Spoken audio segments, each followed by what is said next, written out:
marchons, nous nous arrêtons à l'arrêt de la servitude. Entre vous et nous se passent des bêtises tapies dans les tables de nos mots.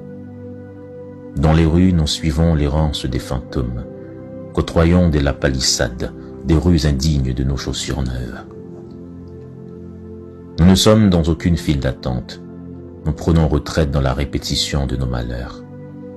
Pas d'hygiène sur les murs, nous écrivons en pâte de mouche des voyelles inconsolables, et des phrases mal ajustées dérangent l'ordre de nos paroles d'amour. Plus de génie pour réinventer nos soupirs à l'impasse du soleil.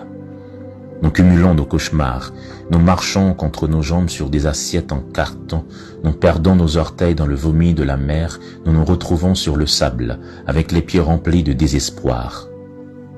Nous traçons la géométrie de la faim quand la pluie s'en vient en ambulance, le fil de nos amertumes, au-delà du mutisme de l'alphabet.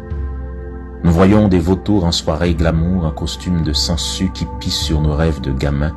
Nous nous arrachons le cœur. Nous réalisons le rêve de nous étrangler à coups de mensonges. Nous marchons.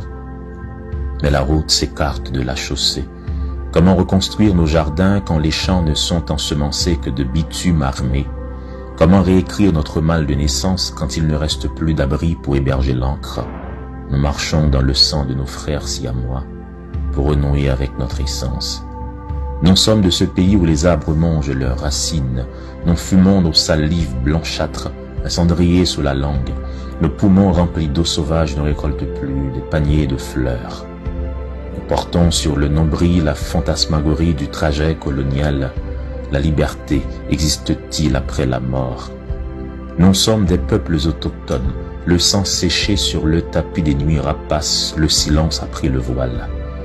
Sur la cartographie de l'existence, nous dessinons nos destins au scalpel de l'histoire. Vous n'écoutez pas nos balbutiements. Nous portons dans les voies la cacophonie des murs fêlés. La force d'habiter les fissures n'est plus un devoir de mémoire. Nous sommes des îles Pitcairn, de Himiakon et de Tristan d'Acunha, avec les bras amputés, un lampion dans les poches ou un cercueil en bandoulière, les yeux cuits dans le béton. L'extension des soubresauts y usurpe les étincelles. Combien de temps faudra-t-il pour refaire nos gènes anémiés si le bleu de la mer devient tabou?